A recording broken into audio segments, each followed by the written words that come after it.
Assalamualaikum warahmatullahi wabarakatuh. Hello, my mister. My name is Nazwa Nurshahida and I'm from 9.3.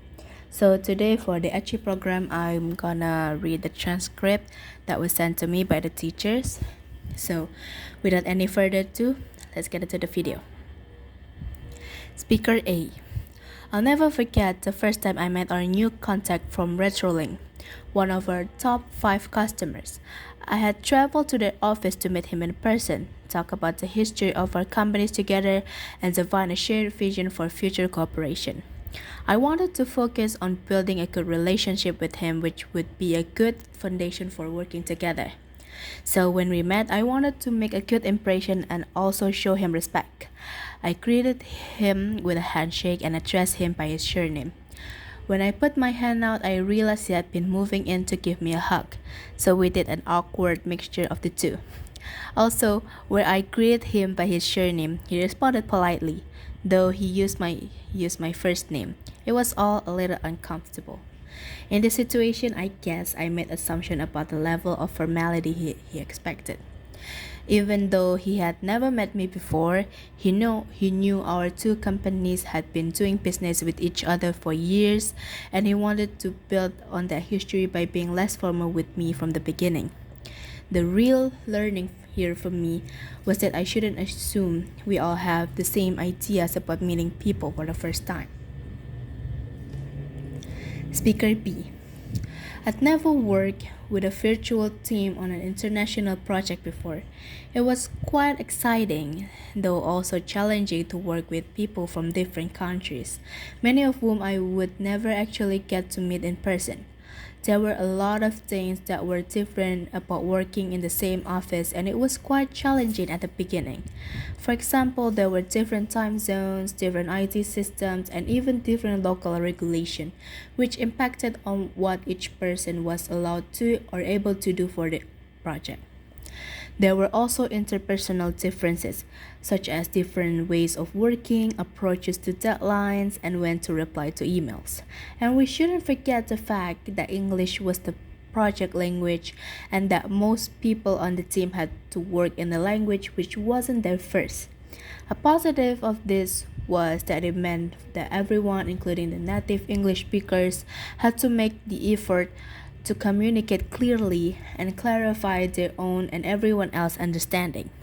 To help us all get on the same page, we defined the communication norms and the rules the team would follow, as well as the meeting dates and deadlines.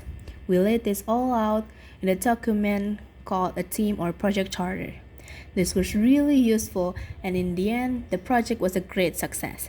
I'm looking forward to working on my next international project. Speaker C. I went through a bit of a rough patch last year at work. I was already committed to too much, and then we lost a team member to restructuring, and I quickly became overloaded. This led to me doing too much overtime and feeling very stressed. My boss was really helpful, and she pushed back against the unrealistic targets that have been set for our department. She also introduced me to the SMART approach to goal setting. It's an acronym, SMART. You use it to create goals that are specific, measurable, achievable, relevant, and timely. I used this approach to deal with all of the things that were overloading me. It helped me to prioritize some tasks, to do some later, and to drop some completely. I often use this approach now and feel much more in control of my time and workload. And speaker D. Have you ever missed a flight or had one canceled? I did. It happened to me last week. My flight home from a business trip was the last one of the day, and we were told it was going to be delayed. That's always a risk at the end of each day. The ground crew kept extending the delay until eventually they canceled the flight completely. They then told us to go back to the airport to the departures area to talk to their agent who would organize hotels for everyone and rebook us on the following day's flight. As soon as they made the announcement about the cancellation, I knew I had to think quickly, as it would not be likely that the flight would have capacity to take everyone from my canceled flight. I hurried back to the airport and was one of the first to make it to the desk. That turned out to be a good idea, as there were only 9 seats available on the flight the next morning. Everyone else had to fly to a different airport and then continue back to our destination airports in coaches. Lucky me, right?